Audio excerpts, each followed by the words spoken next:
Desde el hondo cruzo de la patria se levanta el clamor popular, ya se anuncia la nueva alborada, todo Chile comienza a cantar, recordando el soldado valiente, cuyo ejemplo se hiciera inmortal. Enfrentemos primero la muerte, traicionar a la patria más. Venceremos, venceremos, mil cadenas habrá que romper. Venceremos, venceremos, al fascismo sabremos vencer. Venceremos, venceremos, mil cadenas habrá que romper. Venceremos, venceremos, al fascismo sabremos vencer. Campesinos, soldados y obreros, la mujer de la patria también, estudiantes, empleados, mineros, cumpliremos con nuestro deber, sembraremos la tierra de gloria, socialista será el porvenir, todos juntos haremos la historia, a cumplir, a cumplir, a cumplir. Venceremos, venceremos, mil cadenas habrá que romper. Venceremos, venceremos, al fascismo sabremos vencer. Venceremos, venceremos, mil cadenas habrá que romper. Venceremos, venceremos, al fascismo sabremos vencer.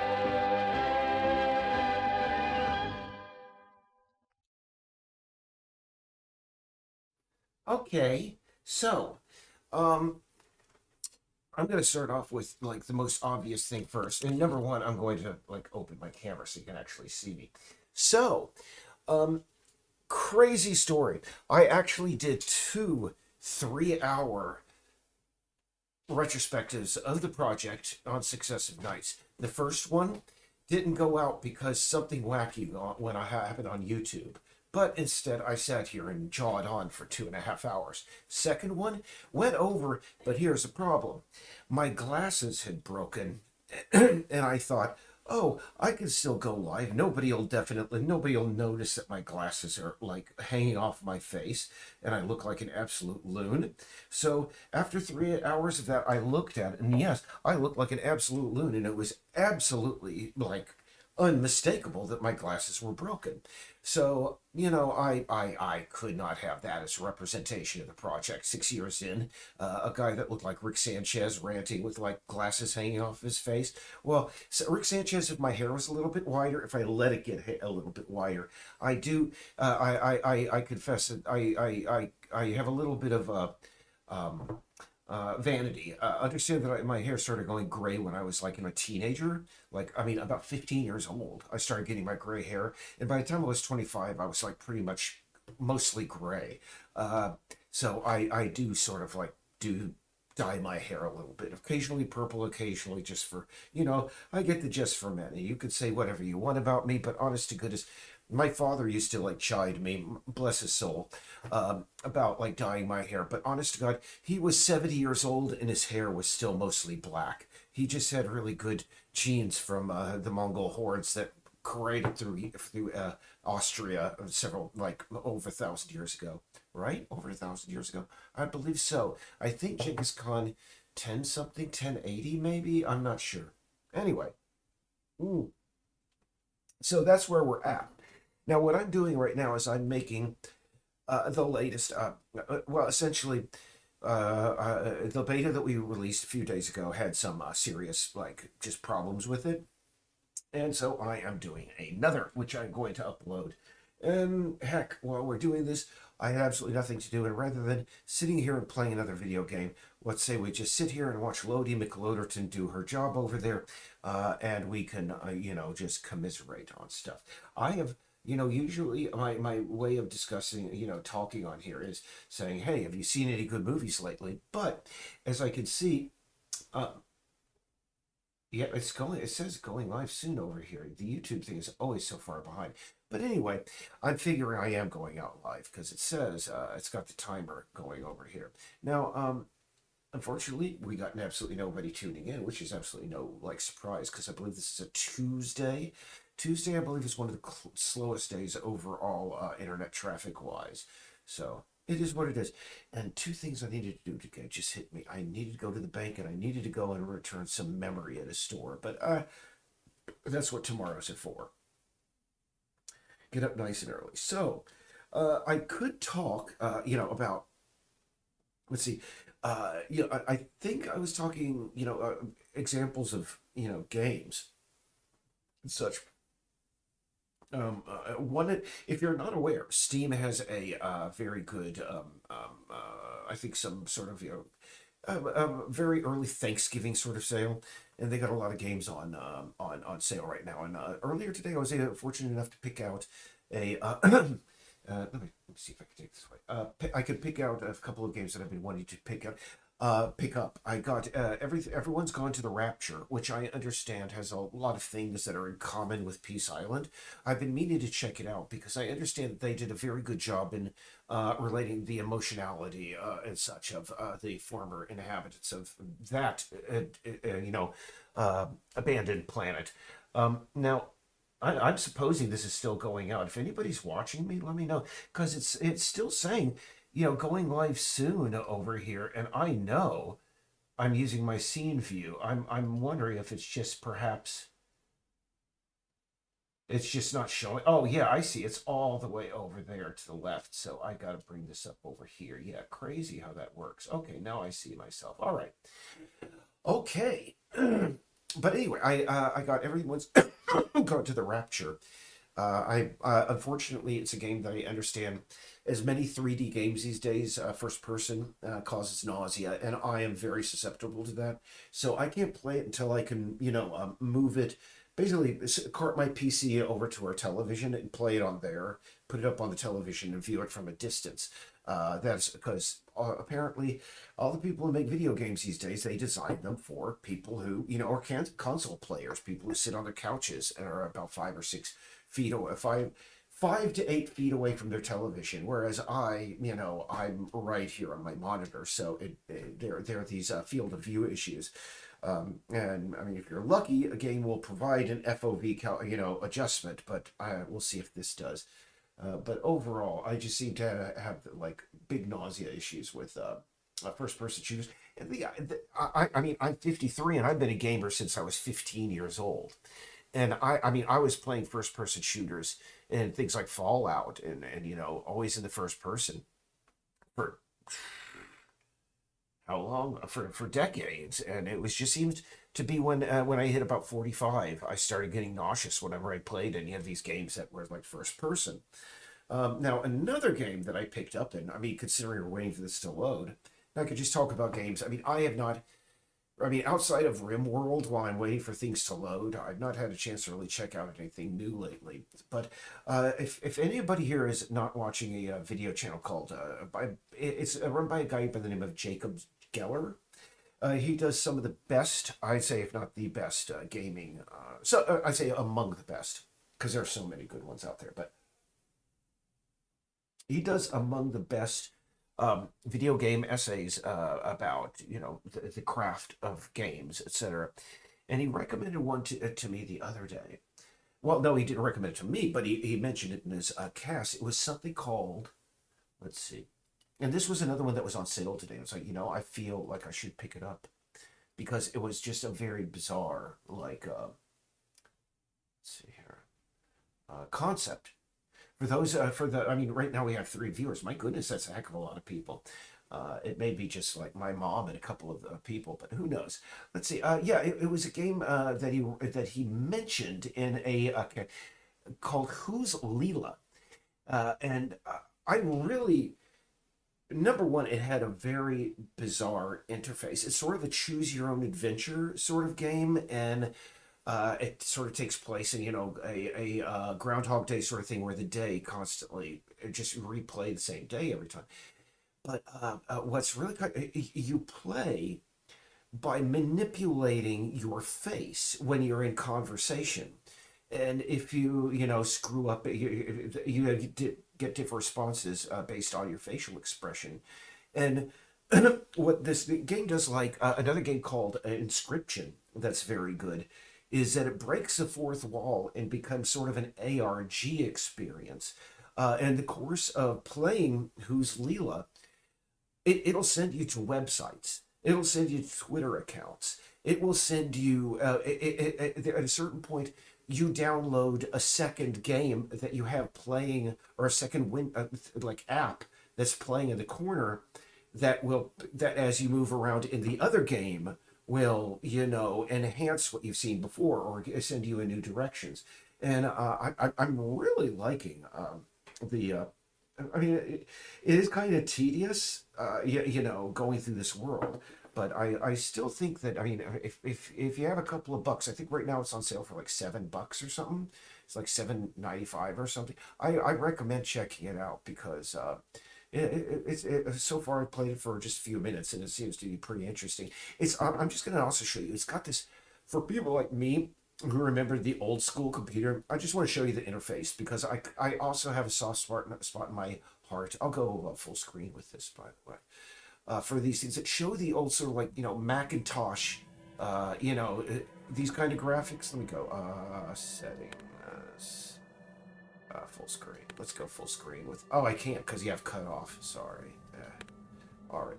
But you can see here, it's got that old sort of like, black and white sort of graphics that anybody who remembers, back in the 80s, the first Mac games that came out with like quote unquote photographic graphics.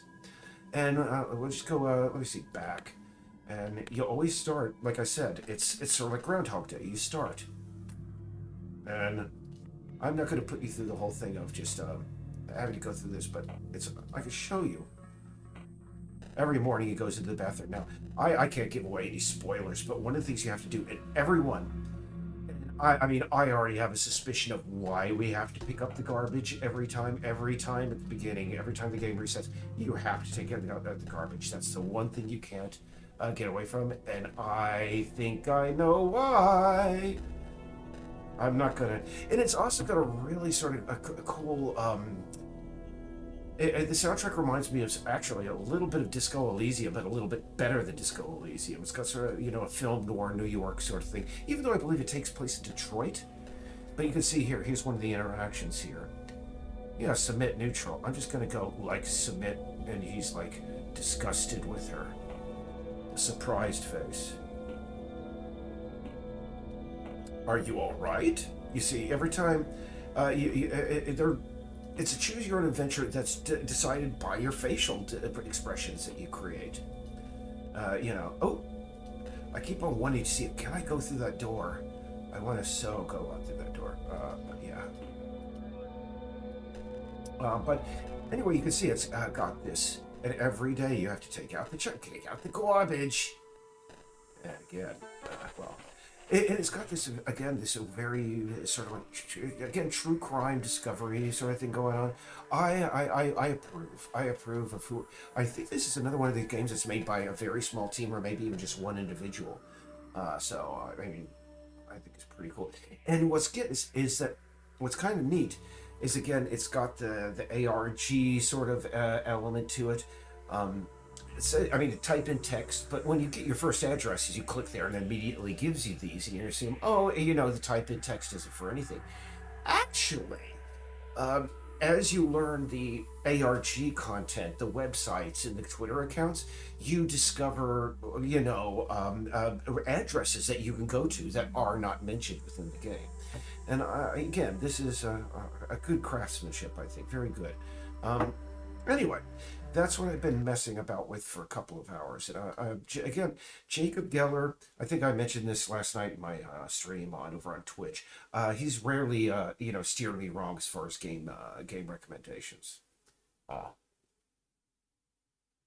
And yep, and we went, as those people who are watching understand, This has not gotten any more interesting with time.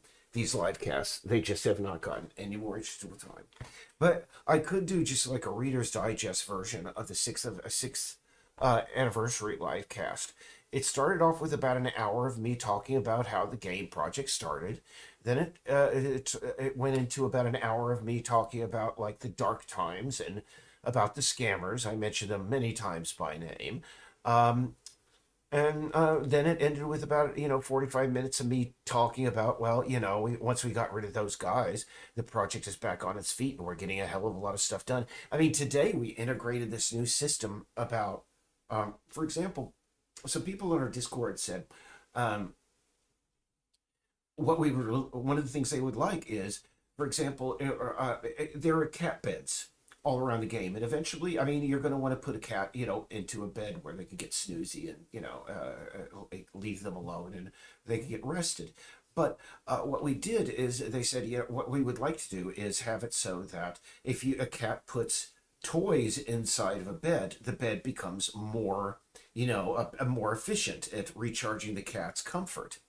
And I think it took Lance and Laura about 48 hours to get that whole system together. I mean, that is pretty neat. Pretty neat. Um, I don't think it's going to be available in this beta, but it just goes to show things are still getting done. We have I'm thinking right now, because of the delays and everything, we're still going to be able to get, the preview of the public beta out by the end of the year. And we just recently sent something, a version of this of Peace Island off to a publisher in, well, I won't say a publisher. And what's kind of embarrassing about it is the first beta that we released, it had this persistent video error, where trees and a lot of foliage was not appearing above. I mean, there were so many visual bugs in this thing. And we thought, well, I mean, with this first publisher, it was a dry run because this was the first publisher we had ever submitted Peace Island to. And we sent it to them. And after we discovered so many bugs were inside of there, we were like, we're never going to hear back from those guys. But hey, it was a good practice run. And also, we got our pitch deck together, which was very handy. But sure enough, after 17 days, we heard from these guys again. And they were like, despite all of that, they sounded still interested. And we just sent them another, a version, and I'm going to send them this new link to a new version tonight. It's going to be kind of cool. I think they're going to be much more pleased with what we have now. I mean, right now, our main thing is making walking around the island more entertaining, more engaging, and adding content into the interior. So those are the two things that we're focusing on over the next 6 months: getting story content in, and again making navigating the world a little bit more eventful, more adding more details, etc., etc. And we're zipping right along on that. We are zipping right along now that we got the computers working again. It's fantastic. Except today I got delayed a little bit. One of the things we have to do is in the plot of the game. And this is something that, I felt kind of bad about because I was only reminded it recently when we started, looking at the game, inserting game story content a little bit more seriously. We forgot the roof of the library was supposed to have a big break in it. And we totally, that was always in the back of my mind, but we had never actually added it. And that was something I started adding today. And, I think right now our list of stuff to do, it was at 26. Let me see. We are now, make sure visuals are nice. Because, for some reason, I was looking at the old screenshot. I was looking at the old screenshots, and we seem to have lost a certain visual fidelity that I'm trying to figure out what happened here. Something happened. But anyway, we see, I think we're now to, let me see. 1, 2, 3, 4, 5, 6, 7, 8, 9, 10, 11, 12, 13, 14, 15, 16, 17,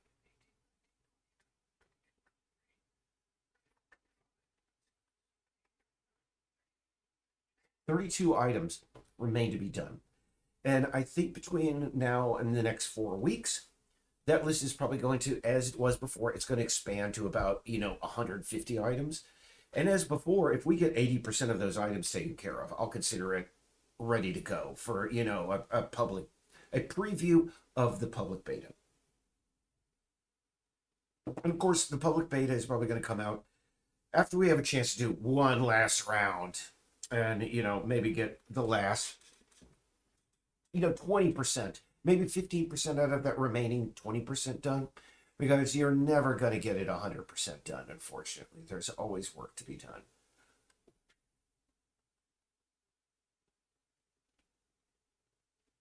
And that's just a fact of game development. There are always going to be things that are going to be like just, loopholes, ways that gamers can get past your programming and all the thought that you put into making the game. I mean, that's what speed runs are all about. Let's see. Check Sky Lock. Oh yeah, Lance is going to start putting that. We have going to have a lock mini game inside of it, where like if cat walks up to a window that's locked, there's going to be an actual sort of like Fallout. When you go to a lock, there's going to be a lock mini game that comes up, and you open it. Lance is going to be working on that now. He's taking one of his children to the doctor. I'm going to have to ask him. I think he had to do that the other day as well. I'm hoping he lives in Tijuana. And I'm hoping that, things are okay down there as far as health is concerned. It looks like it's done, but it's got this last, Unity post-mortem activity. It's got to go, oh, done thinking. It's sort of like it's like, okay, I finished dinner. Now I got to go to the toilet. All right, let's go. One of the last things I had to fix was, for some reason, the vegetation draw distance was still set really low. And I don't like how things pop into, view in the distance. I want, better vegetation coverage. Boy, garlic, I love it, though. And the reason, and by the way, if you're wondering why garlic makes you burp so much, is because garlic has ounce per ounce more lactic acid bacteria, all around inside of it than any other thing. So as soon as you eat it, it's just going nuts inside your body. And it's your stomach, all those bacteria die, and it just creates tons of gas. Anybody who's into microbrewing, you know what I'm talking about. So, yeah. And this is a test build. It's going to take us directly to the exterior. Oh, Puppy Gaming. Hello, Puppy Gaming. Yes. That game is somewhat familiar, but I can't recall the last time that our paths had crossed, as it were. So let's just take a look here. Because you see there in the distance, that's actually okay that we see a gap in the trees in the distance over there, because I think that's far enough. You see right to the left of the greenhouse, the little green bungalow in the distance, there's that gap in the trees. I don't like that, but heck, I'm willing to put up with it. At least when we're walking up here, we don't see anything. And over to the left, yeah.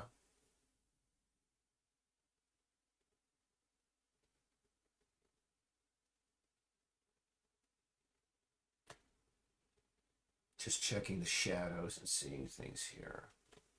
Just making sure. I'm wondering. Okay, there we have some good delineated shadows. I was wondering whatever happened to our really sharp, nice shadows. The game I think what we need to really do is add more flowers. Back in the day, the world looked a heck of a lot more enticing, and I think it's because we needed more flower. I think we just need more flowers in this world.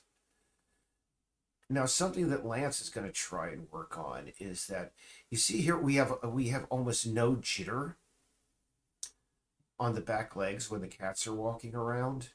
But let me show you something. Let's just tab into boy, which I believe is an interior.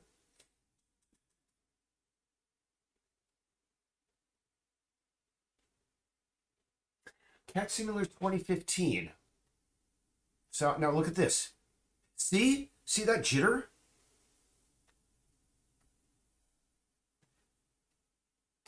Now, I mean, you see it mostly when it comes to a stop. When he comes to a stop, see? Now, what we're going to do is we're going to go back to Elizabeth here. And we're going to walk on the exterior, and you're going to see. See? Smooth as silk. She just stops. Yeah, her paws slide into position, but there is no jitter. And it seems that's what it is. It's that slide at the end that seems to be causing issues. Okay. Wow. I'm gonna, me and Lance are still discussing this, and we're gonna have to figure that out. We're gonna have to figure that out. And another thing that I would really like to add to see if we can is you'll see over here on the lower left or the lower right, you have your your cat icon. I would really like it so that, you could see the cat's, general frame of mood, frame of mind, their mood. When you look down there, they should have like angry faces if they haven't had enough food or, cut rest or whatever. Yeah.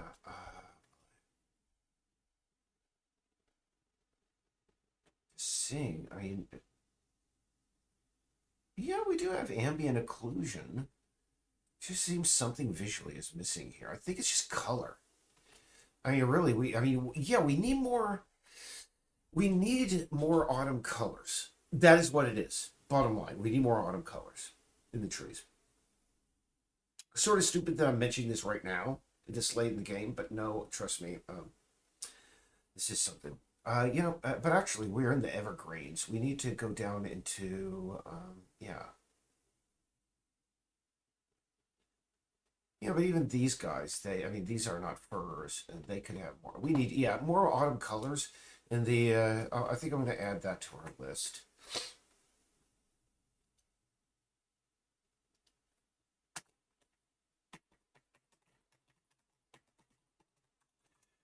And trees, okay.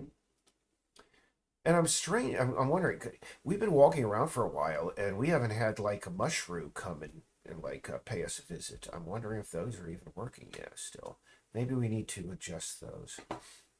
But yeah, by the way, well, no, this is an interior that we have done. But, I'm thinking of removing the market from the beta because there are just so many issues with all of the products inside of there, we don't have like realistic movement on everything, and it's just kind of troublesome.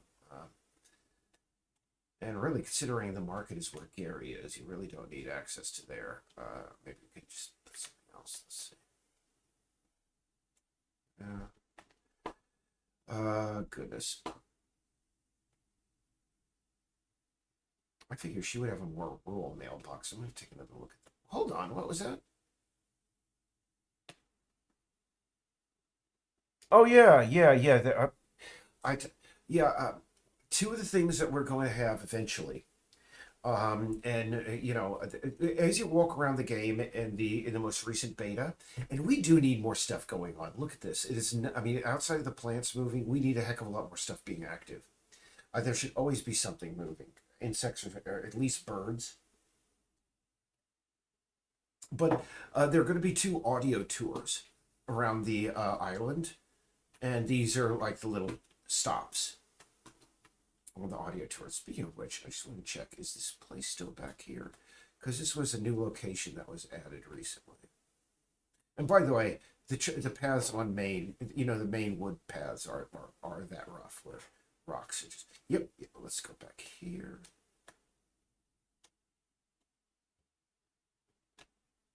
Yeah, those bushes need to be made smaller.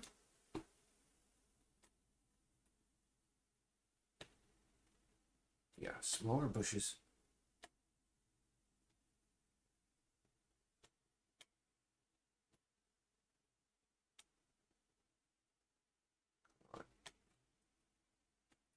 Yeah, it's still, okay, good. It is over here. This place is sort of a new location that was added just for in the last couple of builds that we did. Um, that's another place where you are not going to have access to that until basically the very end of Act 2, and that is something I can't even discuss. Because it's just too much of a spoiler. But yeah, I could see that those the pink bushes are a little bit too large. And we need more color. I think I need to add more flowers, and I just need to make these bushes here a little bit smaller because they're really getting in the way of navigation. Except Alexander, that's a place where Alexander Ellison, that's like his, that's, well, anyway, he would want it overgrown to that point that it would be like you can't get past the bushes. He would really want it overgrown. But anyway, let's see. I'm going to just Alt F4 out of this because, yeah, I think that seems more or less good to go. So what I'm going to do is I'm going to zip that sucker up.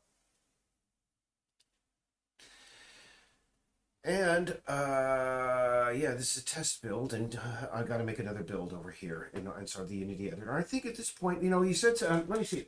Oh, John Arbuckle. Hi, John Arbuckle. Arbunkle. John Arbuckle. Is that? I'm very sorry. The name is very similar to John Arbuckle, the owner of Garfield. Is that like an intentional thing, or am I just making fun of your real name? I don't mean to, if that's the case. Let's see here. Can you please say this is canon to Puppet Club? I don't even know what that means because I'm old. Is that like a skibbity toilet thing? I mean, I do have to get like on top of things. I mean, you were saying Cat Simulator 2015. Is that the, you know, the VR thing? Right? I understand there's a recent, like, you know, there's a new VR cat video or something. I mean, I know very little about this thing. Cat Simulator 2015, mob.org, apps on Google Play. Oh, I see.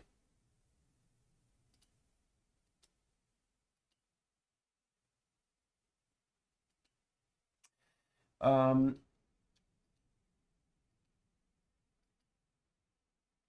oh,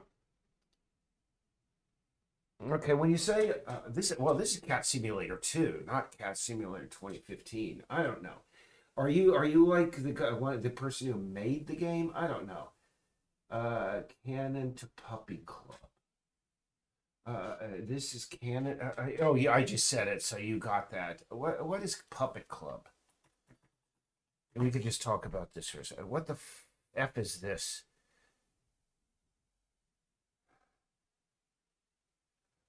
Okay, I don't even know what the hell that means, but here's the thing. If you're trying to take something out of like context, because it looks like it's a meeting place for young people, and I don't. Well, good luck for it. I just have no idea, man. Anyway, copy Puppet Club Wiki. Here we go. We'll figure out what the hell it is here. Oh, John Arbuncle. Oh, there you are. Okay, cool. Matt Damon. I see.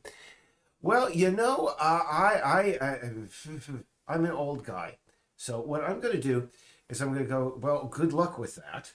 And say, you know, are your fans called Bloom Boys? I do not have fans. And I get the joke, Bloom Boys, Bum Boys. You know, I unfortunately really can't say that. Skibbid skids. Yeah. Uh, yeah, I really don't know. Well, enjoy. I think I had fans back in the day when I worked on political stuff, but those people were called like Marxists. I don't know.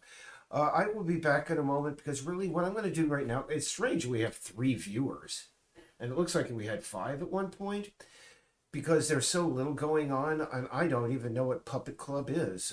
It's just kind of weird. Puppet Club. Here we go. Drama Works. There we go. Hmm. Cool. If it isn't neurodivergent and all of that, cool, because I'm definitely neurodivergent. You can use that sound bite as well. So if you'll pardon me, I'm going to be back in just a moment, all right? Be right back. Hold on. Oh, you have to go to my thing here.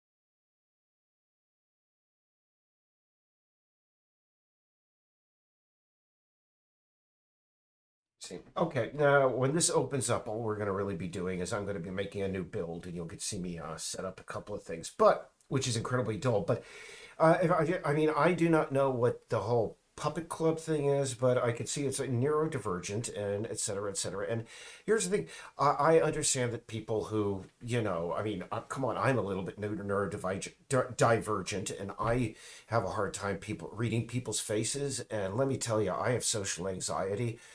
Sometimes I can just go out there and be, hey, but really, I do have serious social anxiety. So, I mean, I can't be, if people find community and they're not hurting anybody, I have absolutely no problem with it. At a certain time in my life, can I say I was I was judgmental, and I still am judgmental to a certain point. But, back in the day when the brony phenomena was going on. But when Donald Trump somehow wound up in the White House, I had to really recalibrate, my judgments, because I was like, well, are you a fascist? No, you're not a fascist? Great. As long as you're not a fascist and you're not hurting anybody or abusing animals, have no problem with whatever the hell you're doing. Go, you do you. So I had absolutely no problem with, at a certain point, I just became a hell of a lot more tolerant overnight because, again, my Overton window had been shifted so radically in 2016. At the end of 2016. So, I need to really just realize who my friends are in this crazy world. So,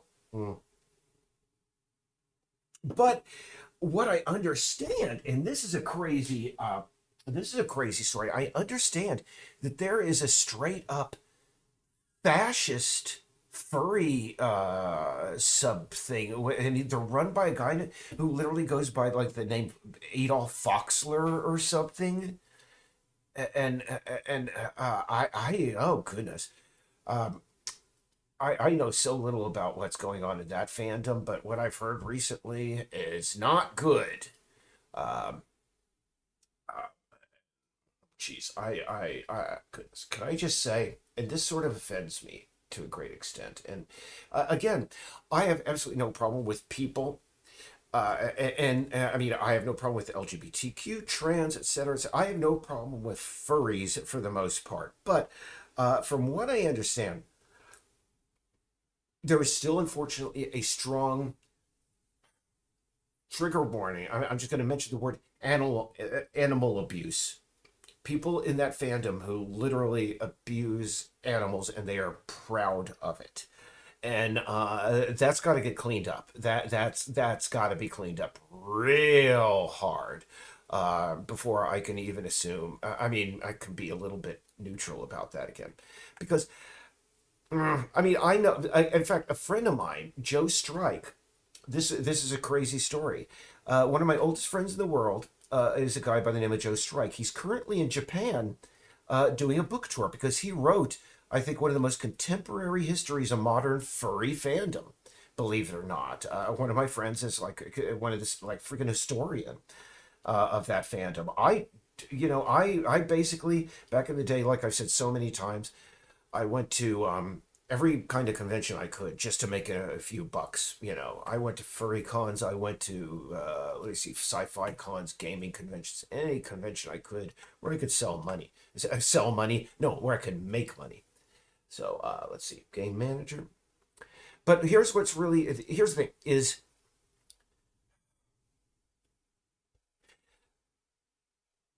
and hope, well, no, I'm just going to come out and say it. There are unfortunately some people who still define furry as a sexual orientation. And I say, kibosh, boo, bullshit on that. And what is worse is that I understand some of these furries are showing up, on Pride Day celebrations. And no, no, that should not be happening. And you go to your furry cons. Don't. No, no, no. I don't like that at all. Stay away from our precious gays, says the cis hetero guy. But yeah, when I saw a contingent of furries at the Pride Parade. Here in Portland, I only saw photographs of it. I was too busy. I haven't been to any parades or anything in years. But from what I understand, yeah, there were some people showing up in full fursuits and everything. Number one, even in Portland, it gets hot as hell up here. So, but seriously, I don't like that. I don't. There should be. I mean, trust me, I do know. Having been to these conventions, there is intersectionality. There are gay furries, absolutely, no problem with that. But keep the things separate is what I'm saying. Either that, keep them separate, or clean up your house. I mean, I'm not going to, go into any specifics of what I've heard about what's going on in that fandom as of late, because it is far too disturbing, and I've forgotten all the details intentionally because it was.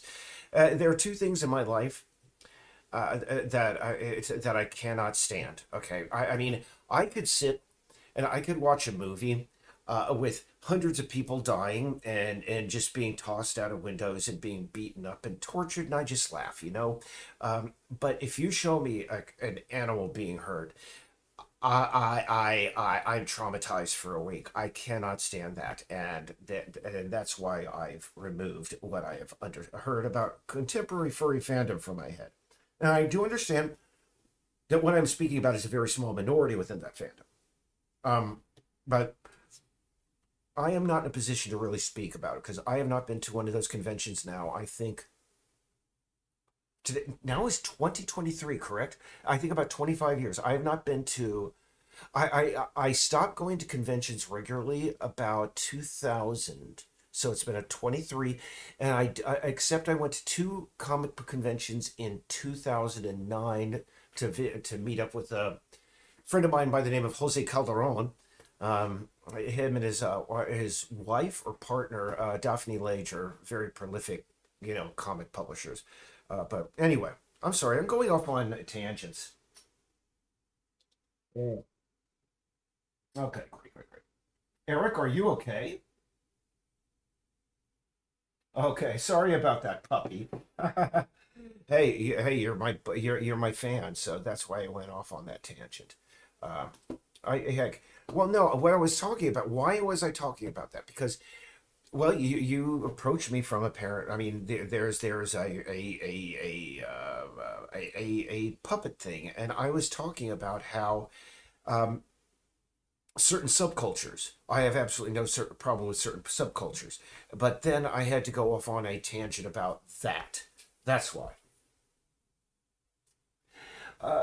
So hey, so did I. I have tons of that gas going on, John Arbuckle. But anyway, puppy, I have not been to I was gonna go.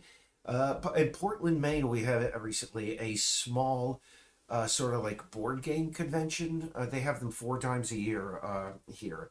I missed it because we were having problems with our builds, and anyway. I miss that. But the next time they have that, maybe I will have a chance to go out to that. Indie gaming cons here. Number one, I think there are not many that are held up here. The closest ones they have are down in Boston. And number one, social anxiety. Number two, every time I've seen a gaming convention, it's loud, it's dark, it's crammed with people, and it seems like a sensory overload. I don't think I would really enjoy that environment all that much.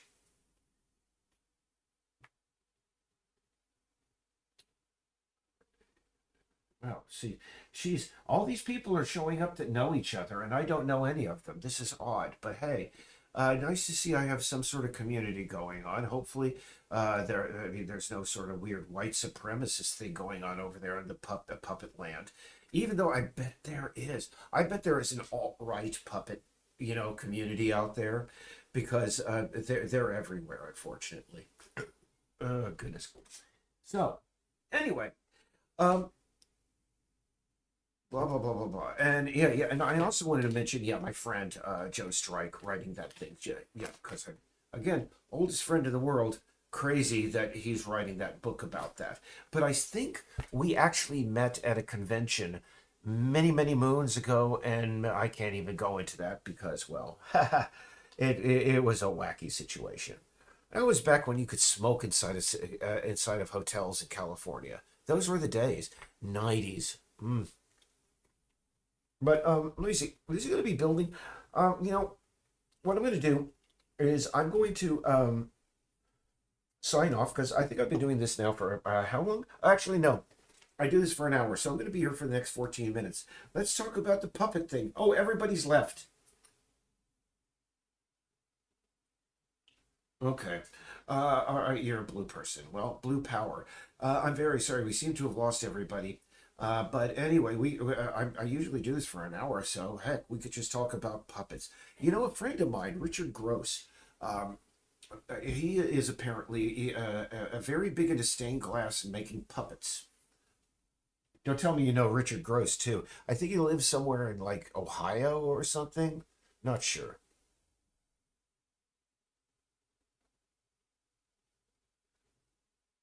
Yeah. Okay. Nobody left. Well, we were up to like four people, and then all of a sudden we're down to two. So, okay, explain this to me. Is it a YouTube video series?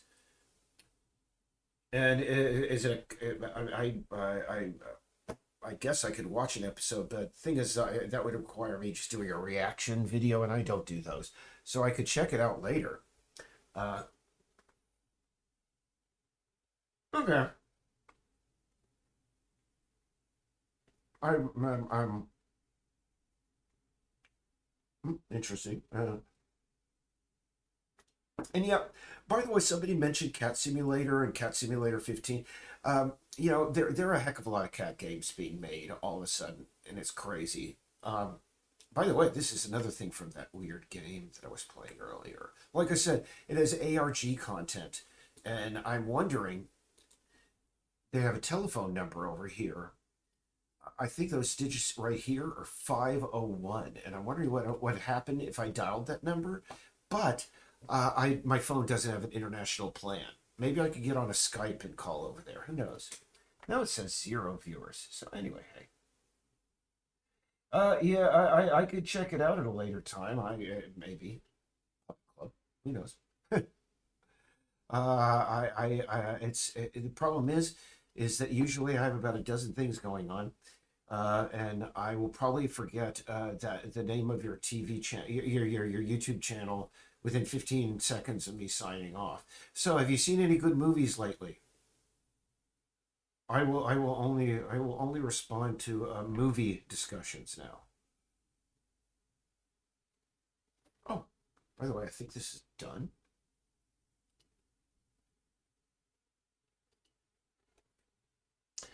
And I really, really, really want to submit this because I am sick of this. Because there are so many things in the main. This is the main scene file that has everything within Peace Island, and it constantly gets stuff removed. So, submitting main exterior. And another thing we got done today is what's going on here? Okay. Is that we got it so that when the cats pick things up, they don't meow anymore, which is cool. And one of the things I forgot to mention in the manual is that actually we have, if you walk up to an object like a piece of food inside of Peace Island, you have an option. You could either eat it or you could pick it up and carry it. I had forgotten that we had already set it up so that you could cycle through what you could do with this particular object, and I need to add that to the manual, which I'll probably do. I think I'm going to be releasing this new beta tomorrow because as it stands right now, it's 6:05 here, and it takes about 4 hours to upload this to the server. So there's no point, and even try to release it tonight. Actual gaming streams. How do you join? You go to Peace Island, patreon.com, Peace Island, and you donate one single dollar, and you'll have access in perpetuity to Peace Island releases. With the exception of the full release, if you donate full game, if you donate $25 to the Patreon, you get a postcard set mailed to you, and you get a access to the full game when it's released. And blah. I could do a gaming stream, but usually, like I said, all I do is play. These days is RimWorld, and I don't like play. I don't like playing games like Who's Lila in a stream because a game like this has so many just cool like story twists in it. There's no point. I mean, I think if I ever streamed a game like this, it would just spoil it for everybody out there, and that's no fun. Like I said, the one game that I have played a heck of a lot is let's see, RimWorld, and if you want to talk about this, I can show you my RimWorld colony. I started with the excuse me, swallow. It is was started with the Rim Ranch extension, and basically it just makes everything. Well, you start with 9 people, and you have to make them. You have to build a colony. But the one bonus is that if you slaughter any animal, even if it's a rat, it creates a cloud of meat the size of half the map, so that you're never lacking for food. The colony is going pretty good, and I think this is the first time I'm going to try and build a colony from the ground up. And try and get off world without moving. I've already done the thing where you can like start the colony and jump several times to the old abandoned ship and move over there, but and then to get off planet. But I was like, this time I'm just going to stay put and let it all come to me, discover it all myself. But as we have it now, I think I have like about 24 people in the colony. Let me see, 3, 6, 9, 12. 15, 18, 19 people. I think some people died or left or something anyway. And it looks like somebody's sick. But as you can see, it's a pretty big dang colony right now. We have this entire like second city over here that no one's living in. Everybody's living over here in the main hub. I think RimWorld satisfies my ADD. It scratches that little itch of my ADD.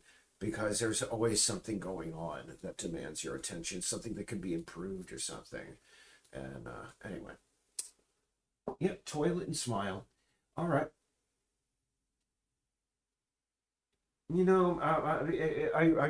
Oh goodness, Spore, dude, I'm 53 years old. Let me tell you the story of me and Spore. And in fact, I'm going to be on for another 7 minutes.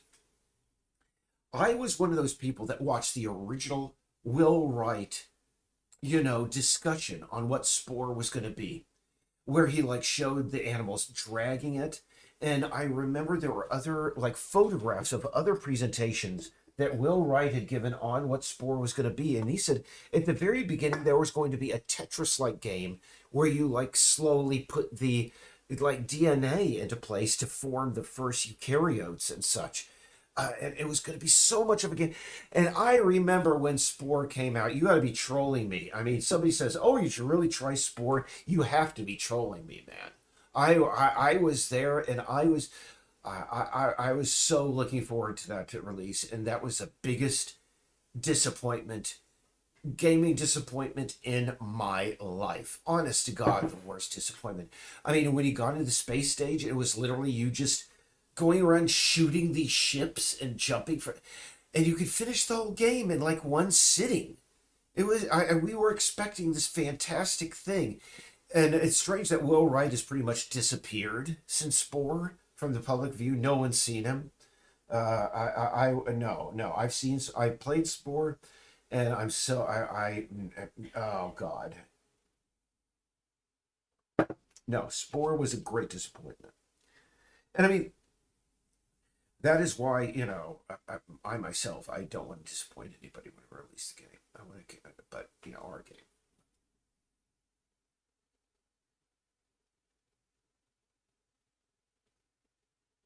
But is my, well, yeah, have there been a lot of like a lot of expansions made for Spore? Because again, I played it when it first came out.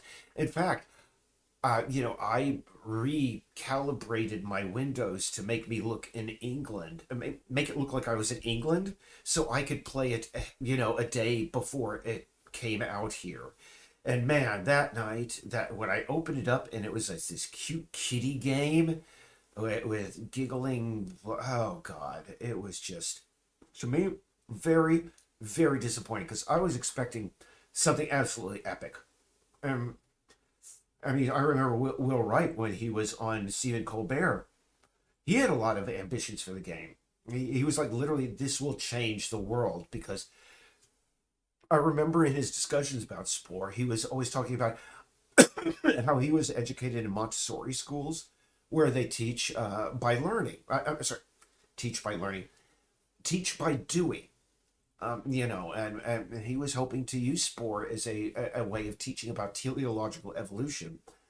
And EA kept on denying him funding and putting it off year after year after year because, of course, they had to come out with, Don Men's football this year and Don Men football the next year. And it was very sad to me. But um, I am done talking and mentioning and here's if you want one of those NPC people, those guys who just like say things over and over. There are many channels where people will say things on demand. I am not one of those people. Maybe I could start an OnlyFans and I could start doing it over there, and I'll do it without my shirt on, with like some glistening body paint on, and that'll be exciting. So, man, 6 viewers. When I start talking about myself in glistening body paint, the viewers pour in. Oh boy. Oh, of course not. I have too much dignity. Oh, you don't know me very well. I have no dignity whatsoever. Actually, yeah, we try. I'm slowly regaining my dignity. But yeah, for all these people that are tuning in, it's kind of strange that everybody's tuning in to watch me just sit here and talk while we're waiting for a build to finish. But I guess people are tuning in because they think I'm going to be playing Peace Island. But again, if you want to play Peace Island, donate $1 to our Patreon. You can see the URL because we're going to be releasing a new version of the closed beta tomorrow. After that, we're going to be sending this whole project off to a guy who is our Mac guy, and we'll be releasing it for the Mac as well. Unfortunately, Macs and their Retina, displays cause issues. It's just kind of weird. It's just not good. I still don't like Macs. Some of the decisions they make. So I am here for ASMR. Oh, I have a feeling everybody is just the people from the Puppet Gang, or maybe bringing everybody in over here, and that's fine. I'm live for another 90, no, about 60 seconds, it seems. So, out of the 5 people that are viewing, is there anything that you would like to see in Peace Island? Have you played the betas and the demos to date? Are there any questions? Because what I usually do when I'm at the end of a certain stream is I throw it open to people to ask questions. And that's what I'm going to do as pardon me, a little bit of food down my throat. I got to stop eating. The problem is I'm hypoglycemic, so I'm eating constantly 24/7. It's just stupid. How am I not morbidly obese? Well, I am. I could stand to lose a couple of pounds, and also it's because I don't own a car and I haven't for 25 years, and I've walked everywhere for the last 13 years. That's why I'm going to be back and in the chat. Ask Peace Island questions or suggestions, or tell me about movies that you've seen lately, and I will be back.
Okay, you're seeing something that is a magical occurrence that happens only once in a while.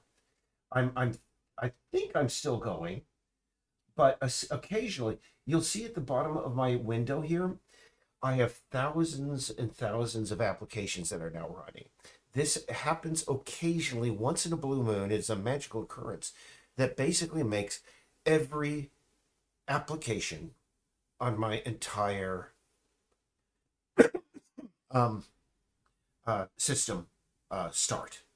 And the only way that it can stop is really I have to reboot because now it literally has opened thousands of windows. You can see down here, just and I could spend like a half hour closing them all. I've tried that before. It doesn't work. You got to just reboot.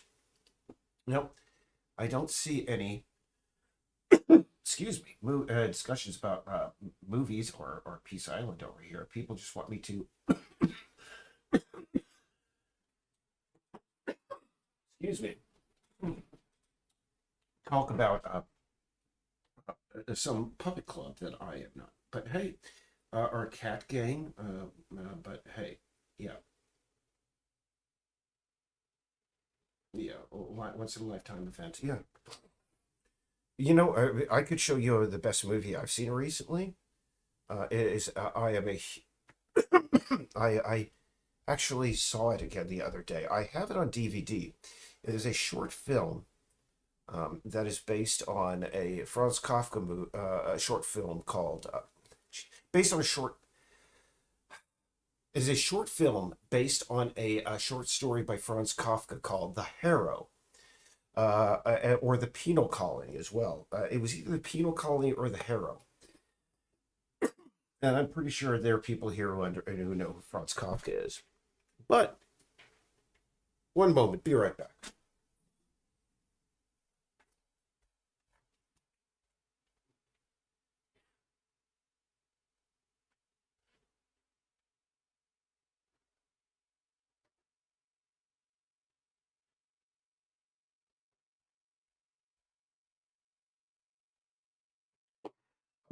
The only reason I was able to see it again is because somebody, bless their soul, had put it up on YouTube because we don't have a DVD player hooked up anymore. Let me just get over here because I gotta find. Oh yeah, my OBS is right here. Yeah, and yeah, but here's it is just a absolutely hypnotic film, and I have I the other night I saw it for the first time in like about 15 years. And I was really struck. I mean, when I watched it before, I really didn't get what it was all about and the point that it was trying to make. But man, this time I watched about freaking 5 or 6 times in succession. It was just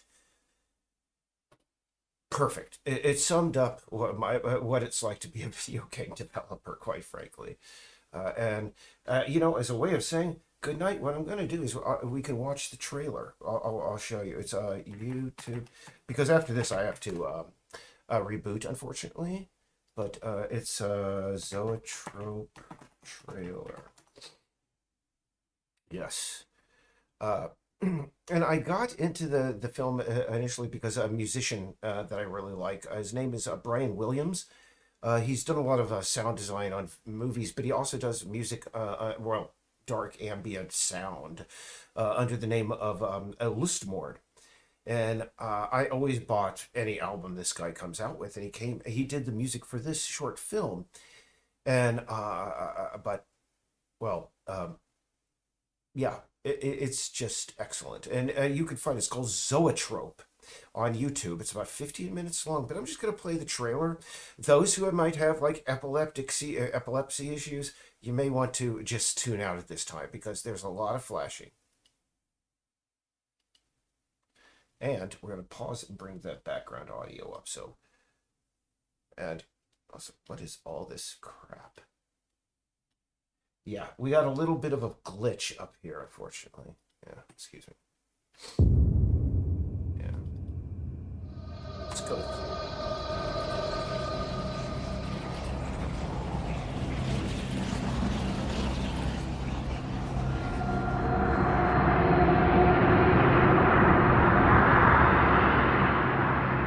one. Your persistence of vision does not come without great sacrifice.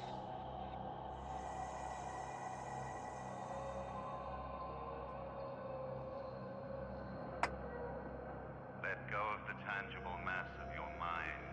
It is only an illusion.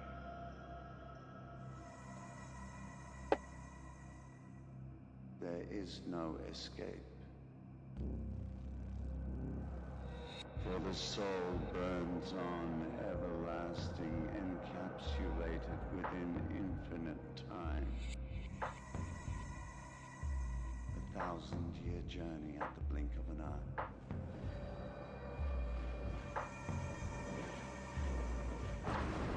Humanity is dust within humility's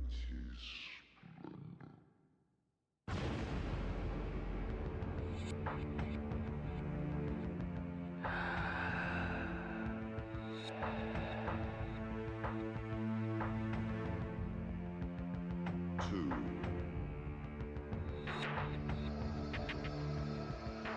Three.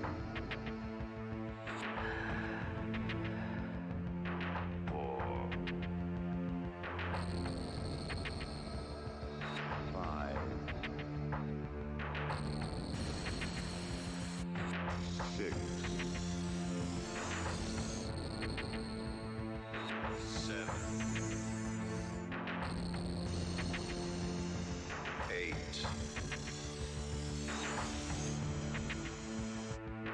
Nine.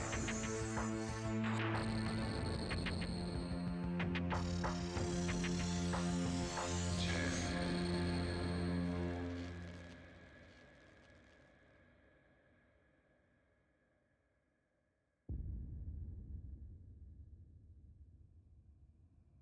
I offer you the emptiness which you seek. Like I said, this sums up what it's like to be a game developer. This movie.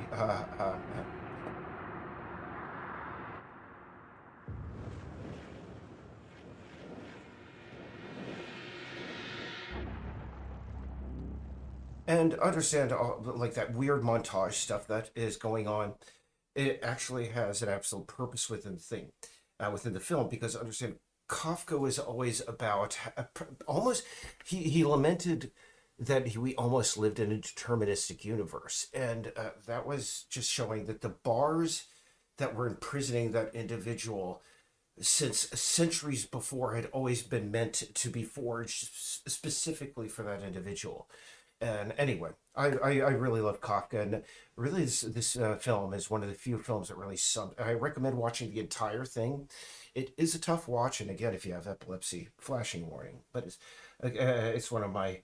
I have to say again, I saw the film about 15 years ago, first time, and it still remains one of the most memorable pieces of film I've ever seen. Anyway, this has been a very bizarre stream, and I guess I will be back in a couple of days. Take care, everybody, and